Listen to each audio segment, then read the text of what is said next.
존경하는 국민 여러분, 현재 대한민국은 풍전등화와 같은 위기 상황에 처해 있습니다. 모든 언론이 윤석열 대통령의 계엄 선포문을 숨기고 있으며 계엄은 무조건 잘못된 것이라고 국민을 속이고 있습니다. 과연 그러할까요? 윤석열 대통령의 계엄령 선포 원문을 들어보십시오. 존경하는 국민 여러분, 저는 대통령으로서 피를 토하는 심정으로 국민 여러분께 호소드립니다.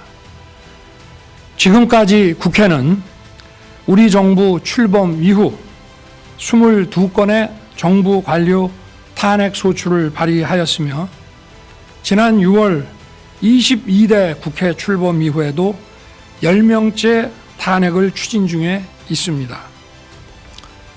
이것은 세계 어느 나라에도 유례가 없을 뿐 아니라 우리나라 건국 이후에 전혀 유례가 없던 상황입니다.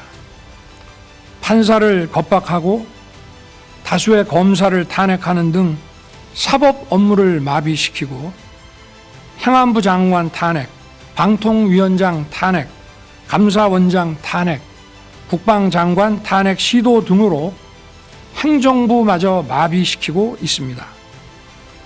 국가 예산 처리도 국가 본질 기능과 마약 범죄 단속, 민생 치안 유지를 위한 모든 주요 예산을 전액 삭감하여 국가 본질 기능을 훼손하고 대한민국을 마약 천국, 민생 치안 공황 상태로 만들었습니다.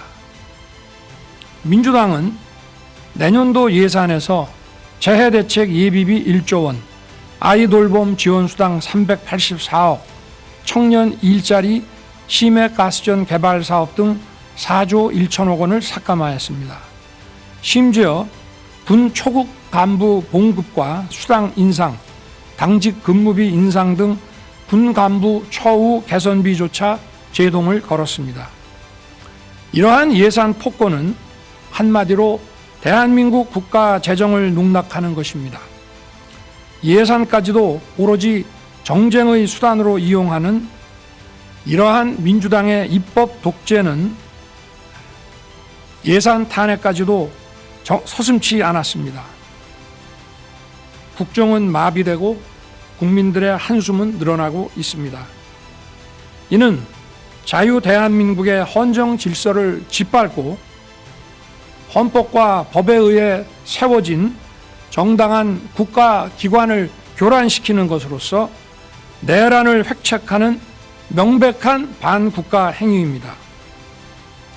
국민의 삶은 안중에도 없고 오로지 탄핵과 특검, 야당 대표의 방탄으로 국정이 마비 상태에 있습니다. 지금 우리 국회는 범죄자 집단의 소굴이 되었고 입법 독재를 통해 국가의 사법 행정 시스템을 마비시키고 자유민주주의 체제의 전복을 기도하고 있습니다. 자유민주주의의 기반이 되어야 할 국회가 자유민주주의 체제를 붕괴시키는 괴물이 된 것입니다. 지금 대한민국은 당장 무너져도 이상하지 않을 정도의 풍전등화의 운명에 처해 있습니다.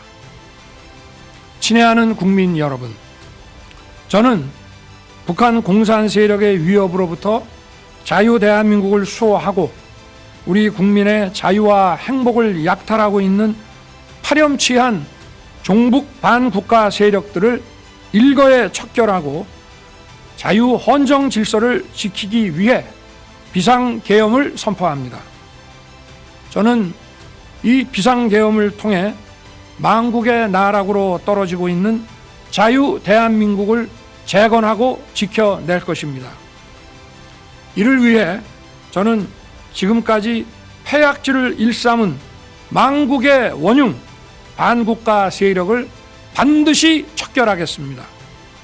이는 체제 전복을 노리는 반국가 세력의 준동으로부터 국민의 자유와 안전 그리고 국가 지속 가능성을 보장하며 미래 세대에게 제대로 된 나라를 물려주기 위한 불가피한 조치입니다.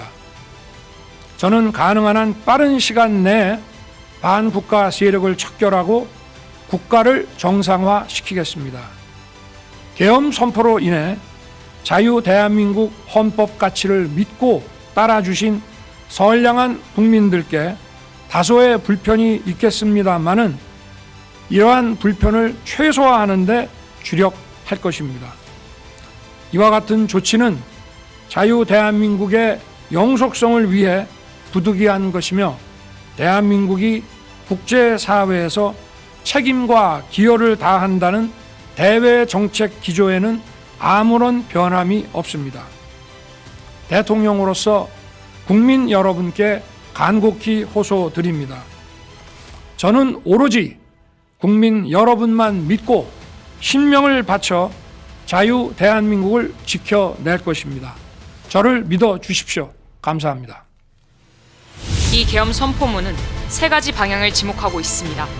첫째, 반국가 세력을 일시에 처단해야 한다는 것입니다. 이승만 대통령이 건국할 당시 박헌영의 남로당 세력의 잔재가 확대되어 오늘날의 사태를 일으킨 원인이 되었습니다.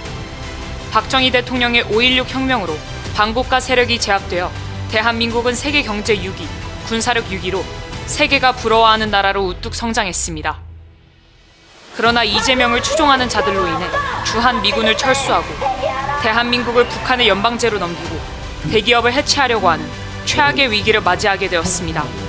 둘째, 국방부 장관과 감사원장 등 대통령이 지목한 인사들을 다 탄핵하는 인류 역사상 전례가 없는 사건을 건국 이후에도 없었던 일을 국회가 자행했습니다. 셋째, 예산 편성에 있어서 어린이 돌보미, 경찰 판공비, 군부대 부사관 및 직업군인들의 월급 상승안을 전면 부정하고 영으로 처리한 것입니다. 윤석열 대통령은 검찰 수사와 감사원의 감사 등 어떤 방법으로도 이를 해결할 수 없어 부분적 계엄령을 선포할 수밖에 없었습니다. 존경하는 국민 여러분, 대한민국을 북한에 넘길 수는 없습니다. 이번 토요일 오후 1시 대한민국을 사랑하고 대한민국에서 살기를 원하시는 분들은 광화문 광장으로 몰수히 모여주시기를 간곡히 부탁드립니다. 만약 대한민국을 원치 않는 분들은 차라리 북한으로 가야 할 것입니다. 이제 대한민국은 대한민국을 선택하는 세력과 북한을 선택하는 세력으로 나뉘었습니다. 4.19 혁명은 학생들이, 5.16 혁명은 군인들이 나섰던 것처럼 이제 우리는 광화문 광장에서 시민혁명으로 윤석열 대통령의 계엄령을 완성할 것입니다. 토요일 오후 1시까지 꼭 참석해 주시기를 간곡히 부탁드립니다. 국민혁명의장 정광훈 드림.